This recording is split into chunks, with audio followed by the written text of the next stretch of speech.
Mr. Barab, I'm going to start with you.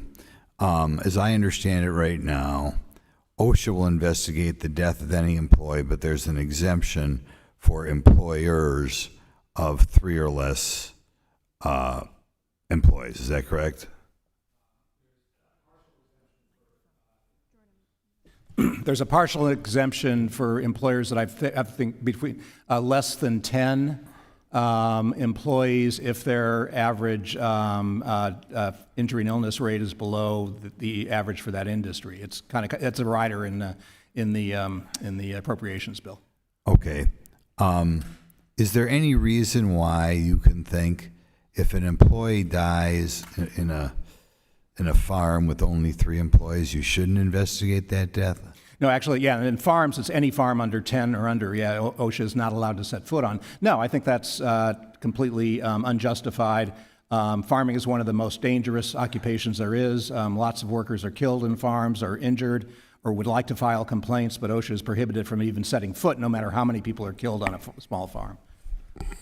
Okay, thank you. And now we'll go to Ms. Watson on the walk-around rule.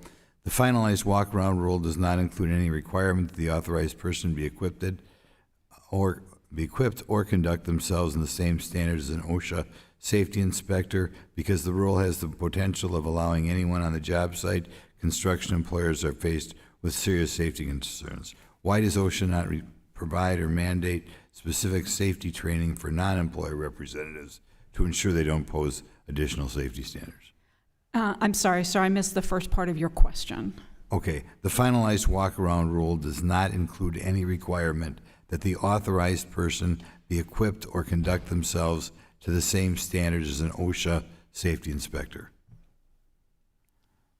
because the rule has the potential of allowing anyone on the job site. Construction employers are faced with serious safety concerns.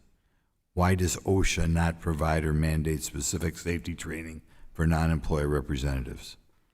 That's a wonderful question for the agency. And that's one of the concerns that a lot of employers I've heard from have expressed. The person that the compliance safety and health officer selects doesn't have to have any specific training to be on the job site. It's just if they will have good cause or lend something to the inspection. And so that is definitely a concern from the employers, is how can they ensure this person's safety if they don't have any specialized training? Okay, by forcing employers to allow outside parties into their facilities, OSHA creates additional liability risk for employers. At the simplest level, a third-party representative may slip and fall while attending a walk-around. Suddenly, the employer may face a costly lawsuit. How does OSHA intend to protect the interests of employers against the potential that third-party representatives are putting their business at risk? There are no provisions in the rule to address that. OSHA's focus when they come on a job site is to ensure that the employer is following the rules to ensure worker safety, employee safety. That would actually turn it on its head if there was something in the rule that required OSHA to ensure that employers are protected against liability. Okay. How can OSHA claim neutrality in collective bargaining disputes under the current rule, you think? How can they ensure neutrality of collective bargaining? Yeah.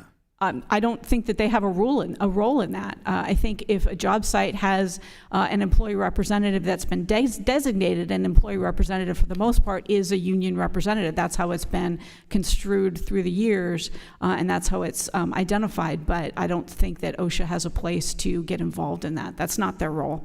Okay. An argument is made that third-party representatives would provide context and educate. An argument is made that third-party representatives would provide context and educate on complex workplace issues. However, why don't we just educate the CSHOs on these complex issues, keeping unauthorized third parties away from employers' private property? I think that that is something that should fall under OSHA, and OSHA should ensure that their compliance, safety, and health officers are well trained. I think the idea behind the walk-around rule initially and the provision in the OSHA Act was to allow someone with specialized experience. This walk-around rule has expanded that well beyond that and reduced the technical requirements for these third-party inspectors. So it does create a problem. Thank you. Thank you. That's